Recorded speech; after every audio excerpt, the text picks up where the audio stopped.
Estamos de volta, hoje recebendo aqui no estúdio Leila Castro, da APAE de São Paulo, e Regina Próspero, vice-presidente do Instituto Vidas Raras. Continuando então, vamos falar de inclusão? A importância da inclusão social das pessoas com deficiência intelectual e com doenças raras. Você podia começar contando um pouco da sua própria história com o Dudu, né? Bom, quando o Niltinho veio a óbito, com 6 anos, o Dudu já começou a apresentar os sinais da doença. Naquela época, em 94, 95, pouco se sabia sobre, inclusive, as mucopolissacaridoses. E uma das condições que eles me colocavam é que os dois desenvolveriam retardo mental por conta da doença. Que depois até foi quebrado porque mucopolissacaridose tipo 6, que é a condição dos meus filhos, não traz o déficit cognitivo. E aí o Dudu e o Niltinho, sempre muito espertos, muito inteligentes, eu preferi seguir a vida dele enquanto ele fosse vivo. Me disseram que ele não passaria da primeira idade, que ele não chegaria aos 10 anos, mas ele sempre gostou muito de estudar. Então eu me determinei que enquanto ele fosse vivo, quisesse ir para a escola, quisesse estudar, lá ele estaria. E ele foi muito bem acolhido. Até quando ele começou a perder a visão, em 99, eu pagava escola particular porque eu acreditava que naquele ambiente ele seria melhor recebido. E foi? Foi. Eu posso dizer que os meus filhos sempre foram muito bem acolhidos, mas não tão bem acolhidos como eles foram no Estado. O que todo mundo acredita que não, né? O Dudu foi para uma escola em Guarulhos que já dava uma assistência especial para deficientes, tanto mentais, como visual, como auditivo. Eles tinham já um programa muito bom, era uma escola, sempre foi uma escola modelo em Guarulhos, e eu pedi ajuda para a Secretaria de Saúde para colocar o Dudu porque estava perdendo a visão. E ele já estava com deficiência auditiva. E por fim, chegando lá, eu chorei muito porque eu não sabia se eu estava fazendo a coisa certa. A gente tem medo de errar, ainda mais quando uma criança tem um prognóstico de vida muito curto, né? Que era o caso do Dudu. E eu fui bem franca com a diretora, eu falei, olha, eu não quero um Albert Einstein na minha casa, eu só quero que ele seja feliz. E ele quer estudar, e eu quero que ele continue estudando, e eu estou aqui para fazer com que isso aconteça. Por fim, o Dudu, com o tempo, ele foi totalmente acolhido dentro daquela escola, tá? Foi maravilhoso, ele perdeu a visão lá dentro da escola. Ele estava lá quando ele fala que a parede branca caiu e ele perdeu a visão, mas ele seguiu em frente. Ele se formou no terceiro colegial naquela escola. E por que ele se formou? Ele foi protocolo clínico de uma enzima que ele faz uso até hoje. E hoje ele está com 29 anos porque ele é um modelo de tratamento bem sucedido. Ele foi para a faculdade. Chegando na faculdade, a faculdade disse assim para mim, mãe, eu não consigo ficar com ele aqui sozinho. Alguém vai ter que cursar com ele. Alguém vai ter que fazer alguma coisa por ele. Eu falei, bom, sou mentorista, vou junto. Prestei vestibular, passei. Me formei com o Dudu em 2012 em Direito. E depois, em 2014, ele chegou para mim e para o pai e falou, olha, estou indo embora de casa, quero fazer outra faculdade, quero trabalhar. Tá, mas por que não aqui? Não, porque eu já estudei, tem umas vagas lá no interior de São Paulo que vão ser minhas, mãe, porque aqui em São Paulo eu não consigo vaga para trabalhar. Ele já era formado em Direito. Ele foi, brigou pela vaga, entrou como estagiário, efetivou por concurso público e hoje está em Itápolis morando, já tem quase 5 anos e acabou de se formar em outra faculdade que é Administração de Empresas. Como o estudo aconteceu? Por inclusão. Ele só chegou para mim e falou assim, eu estou indo para a segunda faculdade, mas você não vai passar nem perto de lá, tá, mãe? Não quero você comigo. E todo mundo, a faculdade inteira, acolheu. Que história emocionante. Isso mostra que na prática tudo é possível. Pode acontecer. Pode acontecer. Pode. Né? Funciona. Cases como esses é o que a APAE de São Paulo acredita. A inclusão. É acreditar na pessoa com deficiência intelectual em todos os aspectos, em todos os momentos da sua vida. Né? Então, assim, se você tiver uma família acolhedora, profissionais que possam fazer ações de intervenção precoce e que promovam essa funcionalidade, a longevidade para ela, ela vai conseguir, sim, alcançar o caminho da inclusão. Claro que a gente ainda tem muito a trabalhar com o ambiente, ou seja, os equipamentos, as pessoas ainda. Temos ainda muito preconceito e muito receio de que eles entrem nesses espaços. Mas eles são capazes e eles vão além. Então, você só tem que dar o primeiro apoio, dê o primeiro caminho. Você conseguiu fazer isso e acreditar eles vão embora, eles vão ganhar o mundo. Olha, né? Por isso que eu acho tão importante programas da gente estar trazendo, Sim. podendo ter essa oportunidade de trazer vocês, para mostrar que é possível a gente incluir as pessoas que, porventura, por ignorância, não é? Por falta de conhecimento, Sim. a gente exclui, fica meio assim, porque isso é muito comum, né? Sim, mas é o não conhecimento, Lina. Eu vejo que assim, é falta de conhecer e acreditar. Invista. Tá. Claro, no início, eu não vou dizer que a gente tem que soltar, mas acompanha. E ele vai ser capaz de fazer, de se transformar, de ser um sujeito de direitos, de querer, sabe, empoderado, do que ele quer mesmo, né? Inclusive, lá na PAI de São Paulo, que eu já fui visitar algumas vezes, nós temos, né, pessoas hoje muito longevas, que já passaram dos 60, inclusive. Sim, já tem um grupo lá que já alcançou a casa dos 60, já tem inclusive um de 70 anos lá, dentro do atendimento, né?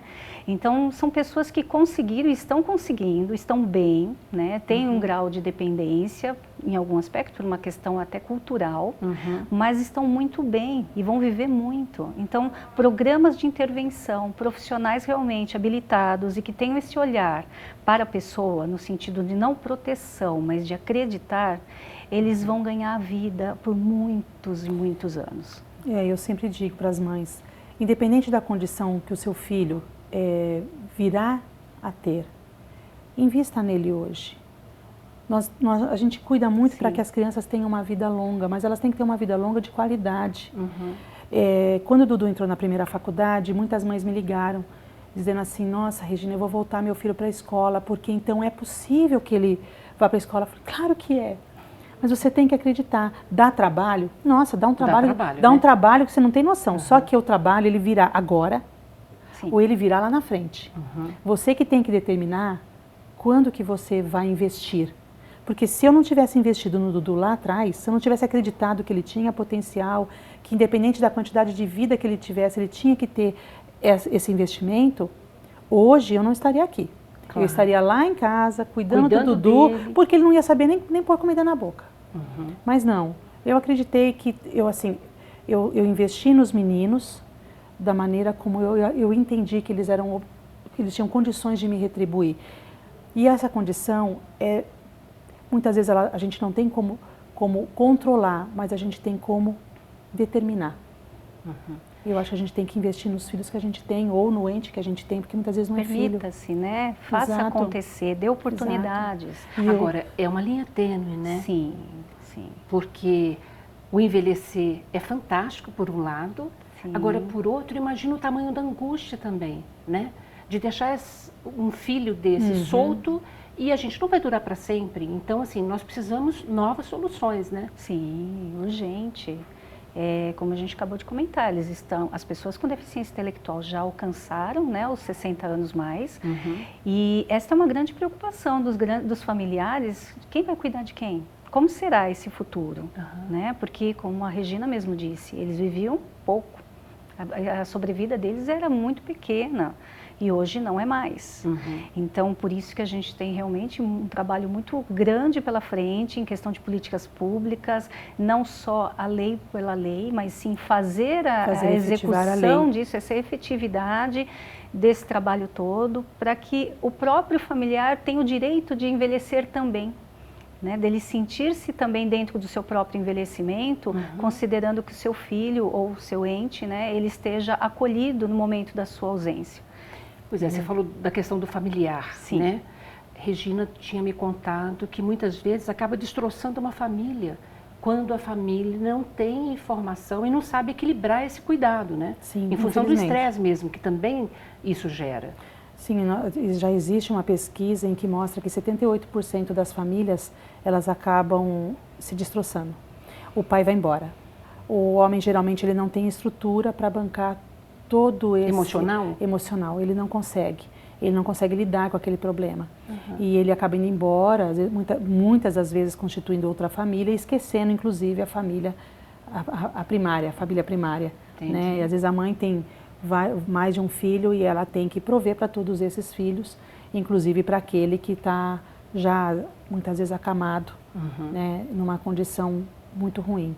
E isso a gente tem que mudar. E a gente pode até acrescentar, Regina, uma questão de condição econômica, né? Porque essa mãe, ela deixa de trabalhar para cuidar do seu filho, né? Toda aquela atenção. Então, como que fica o prover dos cuidados financeiros também dentro dessa família? Sim. Então, essa desestruturação, ela é muito séria e importante a gente entender e dar um valor nesse cuidado, né? Esse cuidador precisa também ser visto. Ou seja, nós precisamos mesmo somar, não só esperar do governo, mas que a gente, enquanto sociedade organizada, os empresários, o mercado, quer dizer, todos nós temos um papel a cumprir nesse processo, né? Sim. Recado final de vocês, por gentileza, porque infelizmente nosso tempo está acabando.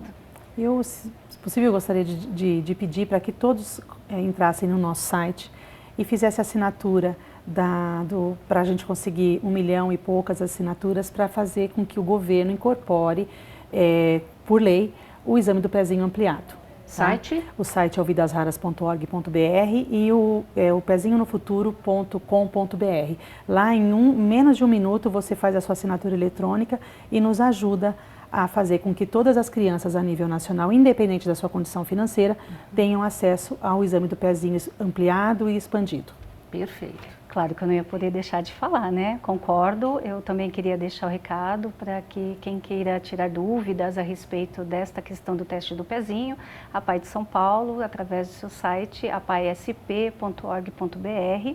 Vocês vão poder também ter mais informações e também faço as minhas palavras da Regina, reforço o quanto é importante estarmos unidos nesta questão do teste mesmo ampliado para a detecção de doenças raras para pessoas, né, que possam vir ter deficiência intelectual. Muitíssimo obrigada. Longevidade a todos, né? Amém. Amém. Bom, eu também sou a favor do teste do pezinho ampliado e já assinei lá, viu, meninas? Muito obrigada, viu, pela presença de vocês. Obrigada. Obrigada, Lina. E obrigado a você também que nos acompanhou no programa de hoje. Se você quiser rever esse ou qualquer outro dos nossos programas, acesse saopaulo.sp.leg.br/TV Câmara SP ou um dos nossos canais nas mídias sociais. TV Câmara São Paulo, assista, fique sabendo. Obrigada, beijo, até a próxima.